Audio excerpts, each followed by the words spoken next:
Okay, so we've had a measure up, we've had a tidy up, and now we're on to investigating what lies beneath, or what lurks beneath this little inconspicuous piece of wood here. We're thinking, because it's dropped down, this is actually on the angle, it's gone down, and it feels like the floor has sunk here. So we're going to try and remove this bit of flooring, and then underneath see what's there, and that'll give us a good idea of the condition of the joist on this back wall. And as we said before, it stands to reason, because every other level in the house had some sort of water damage before. We think it is, so let's get on with it. But fingers crossed, it's absolutely perfect. It's all good. So I'm going to get mine. Ooh, there you go. Oh, it's wet, isn't it? Right, so these are now, we're looking at the top of the joist, or the bit above the kitchen area, and this is our point that we need to see. So these should be good going all the way into the wall. So, and there's nothing there. So that's the edge of the wall. They should be going in, and they've all just rotted out. You can get your hand in where there's supposed to be wood, like right back there, and that's all the wood, look. So as we suspected, pretty much confirmed our suspicions. Yeah, there's nothing there. These ones are just hanging. This is the end of a joist. I'll just try and sneak a bit of this out, look. So look, that is the end of what was a very strong piece of oak, and has been reduced to what looks like marshmallows. So that's that. Do you want to go in the master bedroom and have a look? Yeah. Let's go. Well, that is a shocking discovery, and a dangerous one at that, because those joists are completely gone. And that means that at some point, this is a bathroom, so maybe I would have put a bath there, and as you're running the bath, as you're in the bath, the whole floor will just collapse all at once. So what we're gonna have to do is rip up the first floor as well. Now, I did not expect to be doing this, and this of course has well, it has an extra cost to it, and it has a lot more work is involved, needless to say. But that's okay, we'll take it in our stride. Of course, I have Nick here at the moment, and he will be returning, because I can't do this alone. This is insane. But it's doable. It's doable with the right help. No, it is fantastic. So it's okay, it doesn't matter. That just means, Nick, that instead of buying about 34 joists... Oh yes, of course, because that is a game changer. Yeah, we're going to need another 16-ish joists, so probably a total of 50 joists to purchase, which is, it has a significant cost to it. We're going to have to find out the price of a joist. And then, once we know that, we can shop about. For bulk, we need a bulk order. Bulk order. And hopefully when buying in bulk, you'll get a good price. Have a deal. Bit of a deal. But I am shocked, needless to say, and we're starting to understand why the asking price for this house was just 15 grand. But the bones of her are good. Oh, she's got good bones.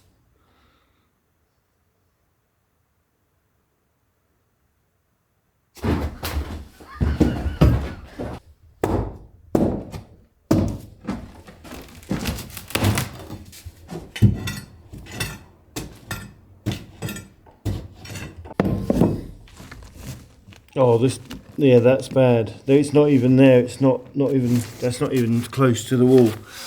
So there we have it. As I think Ryan spoke of in the first instance, was he thought he only had one floor that he had to replace at the initial outset, and that's one of those things, because you never know what's hidden, what lies beneath, as we've said. And on initial glance, to be honest, I didn't. It was only when we were sitting down having our tea and I looked up and I thought, is that one of those beams? Because they've actually disguised it with a bigger box underneath, which is, it's okay. They, like we said, means to an end, they had to. But that is the reality, or the unforeseen reality of, you know, the good value house.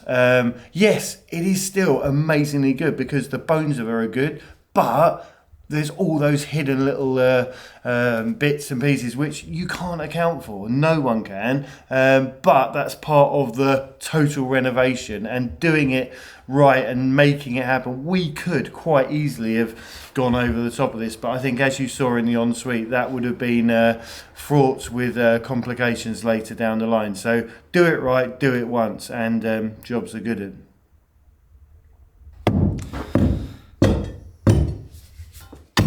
That's the other one, isn't it? So again, the floor, both in the ensuite and this bedroom, the joists are completely rotten. In fact, it's probably a little bit worse here in this room, which means we are 100% positively, absolutely replacing this whole floor.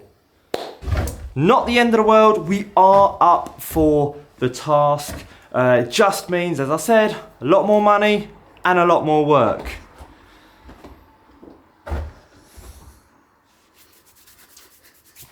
But let's do it. Where am I going? I don't even know.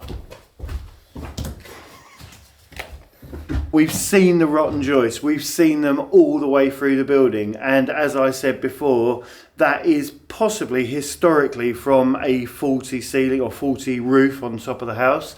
But it also could be that there is damp ingress through the rear wall, and that could have come from the top. It might be that it's just held in there. So what we're going to have to do is, I was saying to Ryan, maybe we're going to have to get behind here and get back to the original stonework, because as you can hear, it's good here, but it sounds hollow. Now there's no, as I'm aware, there's no void here. I might be wrong, but I think it's just the plaster has blown from the, it's actually very wet, limey plaster. It's damp. You can see the difference in coloration. This darker material behind is the damp, and the lighter stuff is where it's actually dried. So this it is taken on all that water. So what we've got to do is get rid of this, and like I said to Ryan, we'll do some sort of system on the back, some sort of geotextile membrane or something, or a tanking to keep the moisture out. But preferably it'd be nice to let the old building breathe. So what that means is creating a small void that will allow the whole building to breathe. Hence the problem, this is plaster straight onto the stonework, and on the outside of the house you have a, what they call it is a crepi, is like a render, and what's happened is simply that both sides have been sealed off. So this wall, the natural old stone wall, which cannot breathe either way, and that's what's held the damp in place. If when we do our stud work on the wall, we leave a little area for it to breathe, it's going to be great. So yeah, definitely looking at getting back to basics, strip it right back, and then we can breathe or allow her to breathe, so that you don't get these build up or concentration of dampness, because damp is the worst thing. And as you can see, look at the damage it's done.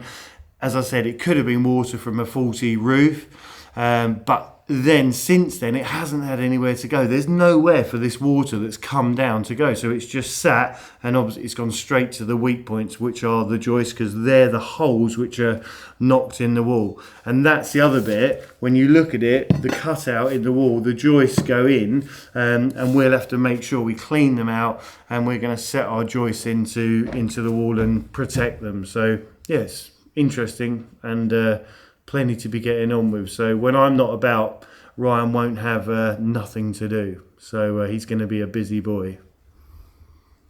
Good luck.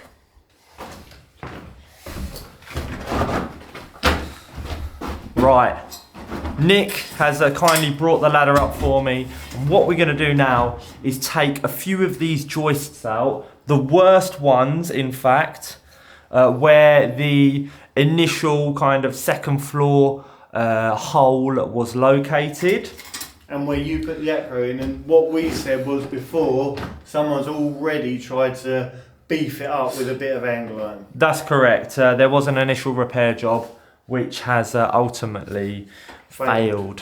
Just because the house is completely damp. So what we're going to do, get them down, let's do it.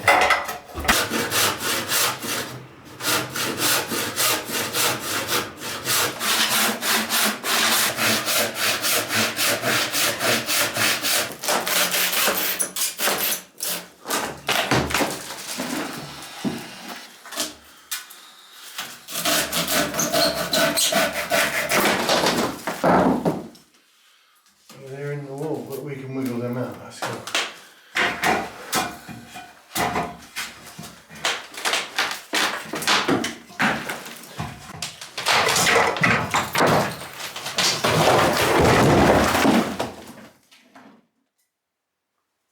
Good job.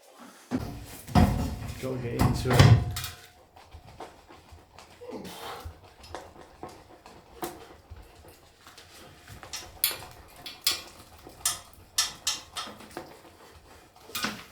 Coming. See this, in comparison to that one, obviously that one's completely rotten, so it just snaps off, and obviously we'll have to dig that out. This one's actually got a good end on it, so it's a little tighter. I'm gonna have to just, could you just move that bucket for us, please? We don't want to damage our beautiful bucket.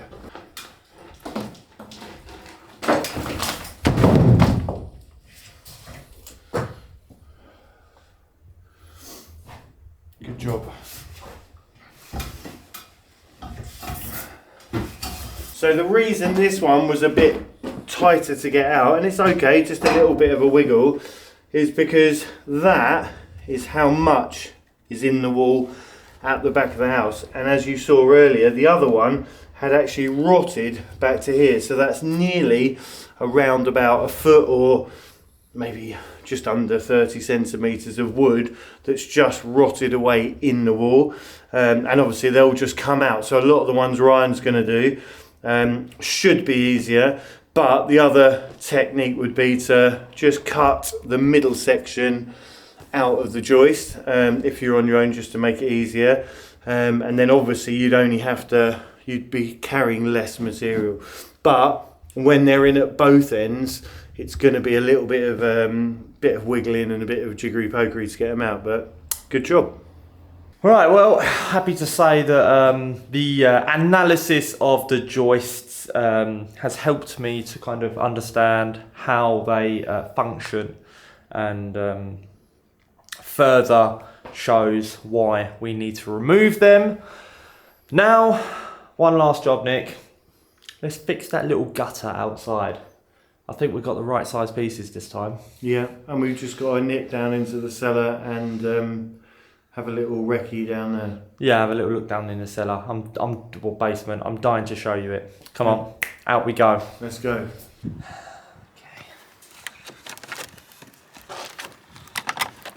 Okay. He's getting stuck in there.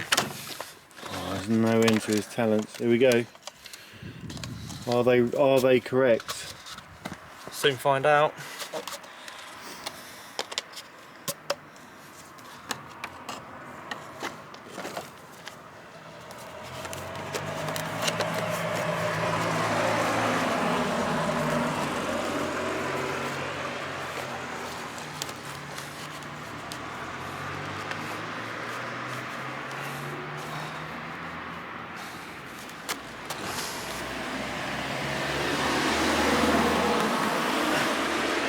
Yeah? Beautiful, that's a good job. Job's a good one. Happy days. Happy days. Tick another one off the list. So it just goes to show that a little problem, a tiny little job, can have a massive effect on the building itself, just from doing that little repair on the gutter and emptying it, as you saw a few weeks back.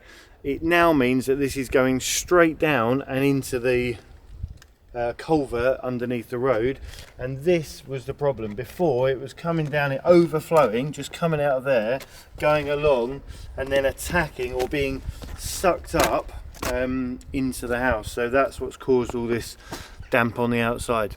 No longer a problem. So we're going to let that dry out. When spring arrives, we'll do a job on the front of the house. So good progress. Look forward to the next stage. Let's go. Right, I think Ryan's waiting for me down in the cave or the basement. Let's go.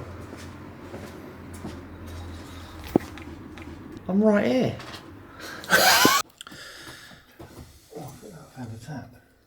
What? Oh, how did they leave that here? What have you found? A tap. Nick's found a tap. Yeah, it's the proper one. Uh-huh. It's the one off the old meter, nice brass fitting. So Beautiful. Well, that's my gift to you. Well, no, we can recycle that. Oh, lovely. So, Nick, I've invited you down to my basement, seeing as, you know, you're not going to be appearing in the videos next week. Mm-hmm. From next week onwards. I feel like Batman in his Batcave in here. It is très cool. What do you think Yes. of the tunnel? What a beauty. Pretty amazing, huh? Yeah, it's just unbelievable. And this is all really, really good. So it's a floating concrete floor, which has been done recently, which is really good. Yeah. But yeah, what a lovely thing. Yeah. And that for me is what kind of sets the house off. I think it's really cool to have a tunnel under your house, and this will be a living space, a massively usable space. Yeah, a lot of people, or some people watching the video, they were worried, or they expressed their concerns with regards to having damp down here. It's actually surprisingly dry. Exactly, that is exactly, because usually when you go down to a basement here in France with a mud floor and everything, you can feel the damp. I mean, it's and it's in the air, but down here it is very, very dry. The dirt, the mud floor, it's dry. You can just instantly tell. There is also a relatively simple explanation that as we drive up to the house, the mains, everything, all the drains run that way down through the village. They run downhill, yes. So where we're standing would be, if you like, 5 or 6 blocks down will be a lot lower than where we are, and just naturally under the ground it's all going away. So that's why we've got a nice dry space. But more importantly, once it's floored, all the rubble, the problem is, again, is with the old fires, you saw all those fireplaces in the house, and I think there's 3 or 4 in the house. Yeah. The problem with that is, where do you put the ash? And in the old days, a lot of it was just wang it down the hole. So you think that's what they did here? Yeah, there's a lot of ash and stuff where they've just, from the fires. So that explains what they used the trapdoor for. Yeah. They just threw the ash down. Yeah. Well, there you go. We've solved a little mystery. Where you can see we're standing here, I reckon there's a good 6 to 8 inches down once it's all cleared out. Okay. So it's going to be a really lovely space. Be really good. That is a lot of work, a lot of clearing. It's a lot of clearing, but it's well worth it, because you'll get down to the base. And I was saying to Ryan, actually, it's strange because in some of the caves, I'm sure in here there will be at one point or another a trap. What did I call it before? Sump. A sump. So there'll be a bit that's lower than the rest of the floor, which is actually put in originally with a bit of drainage before they start going up. So I guess I'm pretty sure somewhere in here, underneath all this, there will be a little bit of a sump. But awesome. We'll yet to find it. But, to find it. And this is another area that has to be tackled at some point in the future, because this is going to be kind of a living space, and a beautiful one at that. And you don't know what you're going to use it for, but once it's all cleared and done, you'll get a bit of inspiration. Most certainly, and it's going to be the pièce de résistance of the whole house. So thank you so much, Nick. No worries. Thanks for everything. The work you've done with me and teaching me. I've learned so much, and most importantly, Nick has helped me to grow my confidence to be able to just go for it and carry on with the renovation. But that is very much touche, because as I mentioned before, Ryan has helped immensely with all our ventures, and again giving us confidence to do the whole YouTube media, to try and do as much as we can, and he's very, very good at it. So well, teamwork makes the dream work. Nick and I are going to love you and leave you now, and we're just going to hang out in the basement for a bit. in the back cave. In the back cave for a bit. See you next time. See you soon. Bye for now.